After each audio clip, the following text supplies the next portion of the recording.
বন্ধুসকল আজি আমি আলোচনা কৰিম ক্লাব কেনেকৈ পঞ্জীয়ন কৰিব ক্লাব কেনেকৈ ৰেজিষ্ট্ৰেচন কৰিব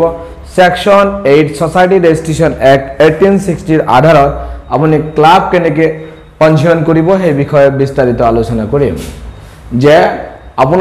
আপোনাৰ অঞ্চলত যদি কোনো ক্লাব আছে আৰু সেই ক্লাবটো যদি পঞ্জীয়ন কৰিব লগা হয় অৰ্থাৎ আপোনাৰ অঞ্চলত যদি কোনো ক্লাব আছে আৰু সেই ক্লাব যদি ৰেজিষ্ট্ৰেচন কৰিব লগা হয় তেতিয়া হলে আপনি কি কাম কৰিব লাগিব আৰু কি ডকুমেন্টেশন বা তথ্যপাতি লাগিব সেই বিষয়ে আজি বিস্তাৰিত আলোচনা কৰিম যে কি ডকুমেন্টেশন লাগিব ডকুমেন্টেশনৰ প্ৰসেস কি কিমান টাইম লাগিব আন্ডাৰ সোসাইটি ৰেজিষ্ট্ৰেচন এক্ট 1860 ৰ আধাৰত কিমান দিন সময় লাগিব সেই বিষয়ে সবিস্তাৰে আলোচনা কৰিম যে বন্ধুসকল শুনিব যে যিসকলে ক্লাব আছে নাইবা ক্লাব পঞ্জীয়ন কৰিব বিচাৰে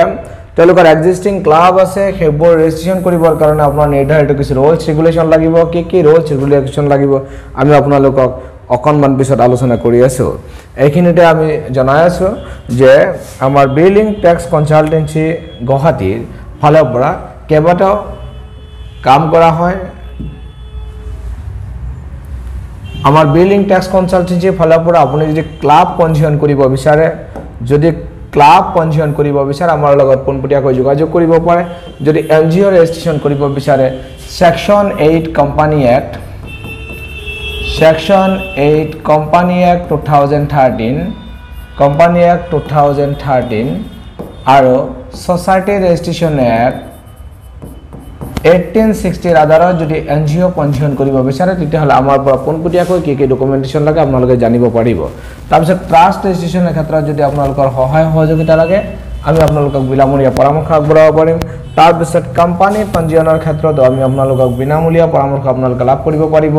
নিডি লিমিটেড কোম্পানী ৰেজিষ্ট্ৰেচনৰ ক্ষেত্ৰতো আপোনালোকে আমাৰ পৰা সহায় সহযোগিতা ল'ব পাৰে আমাৰ স্ক্ৰিনত দেখাই দিয়া কন্টাক্ট নম্বৰত আপোনালোকে পোনপটীয়াকৈ যোগাযোগ কৰিব পাৰে আৰু পাৰ্টনাৰশ্বিপ ফাৰ্ম যদি কোনোবাই খুলিব খোজে নাইবা এলএলপি অৰ্থাৎ লিমিটেড লিয়াবিলিটি পাৰ্টনাৰশ্বিপ কোম্পানী যদি কোনোবাই খুলিব খোজে তেতিয়া হলে আমাৰ লগত পোনপটীয়াকৈ যোগাযোগ কৰিব পাৰে লগতে মাইক্ৰ ফাইনান্স কোম্পানী ৰেজিষ্ট্ৰেচন যদি আপোনালোকে কৰিব বিচাৰে তেতিয়া হলে আমাৰ লগত যোগাযোগ কৰিব পাৰে আৰু সবতকৈ ডাঙৰ বিষয়বস্তুটো হৈছে যে আপোনালোকে যদি এক্সপোৰ্ট ইম্পোৰ্ট লাইসেন্স যদি ৰেজিষ্ট্ৰেচন কৰিব বিচাৰে তেতিয়া হলে আমাৰ লগত পোনপটীয়াকৈ যোগাযোগ কৰিব পাৰে এতিয়া আমি মূল প্ৰসংগলৈ আহিছো যে ক্লাব কেনেকৈ পঞ্জীয়ন কৰিব পাৰিব আৰু এই ক্লাবৰ ৰুলছ এণ্ড ৰেগুলেশন কি হ'ব আমি আপোনালোকক সবিস্তাৰে আলোচনা কৰিম যে ক্লাবৰ ৰুলছ ৰেগুলেশন মানে নীতি কি হ'ব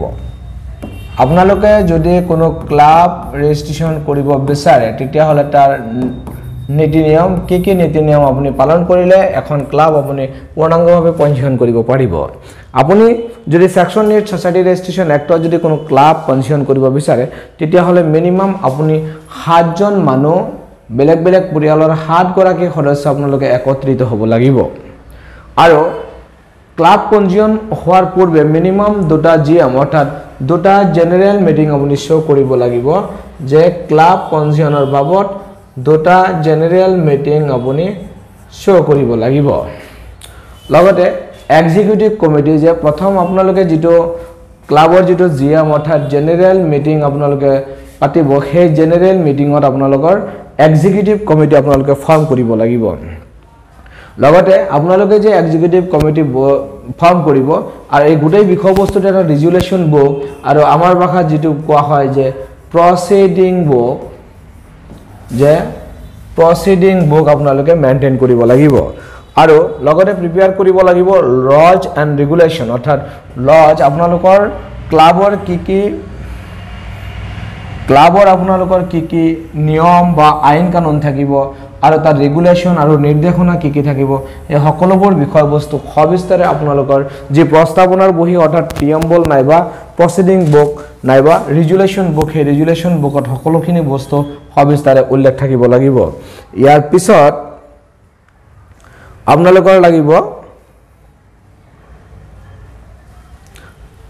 যে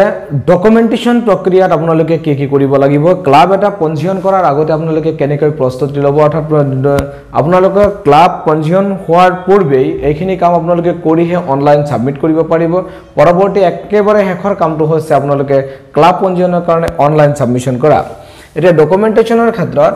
আমি আপোনালোকক ডকুমেন্টেশনৰ লিষ্ট আপোনালোকক প্ৰভাইড কৰিছো যে ক্লাব এটা পঞ্জীয়ন কৰিবৰ কাৰণে যে কি ডকুমেন্টেশন লাগিব বা কি নথিপত্ৰ লাগিব প্ৰথম লাগিব যে আমি আকৌ কৈছো যে প্ৰথম লাগিব আপোনাৰ proceeding book proceeding record book of GM অৰ্থাৎ আপোনালোকে যি জেনাৰেল মিটিং মাটি যি ক্লাব গঠনৰ যি প্ৰক্ৰিয়া আৰম্ভ কৰিম বুলি আপোনালোকে ঘোষণা কৰিছে সেই সকলো বস্তু লিখিত আকাৰে অৰ্থাৎ লিখিত আকাৰে আপোনালোকৰ প্ৰসিডিং বুকত থাকিব লাগিব লগতে আপোনালোকে এটা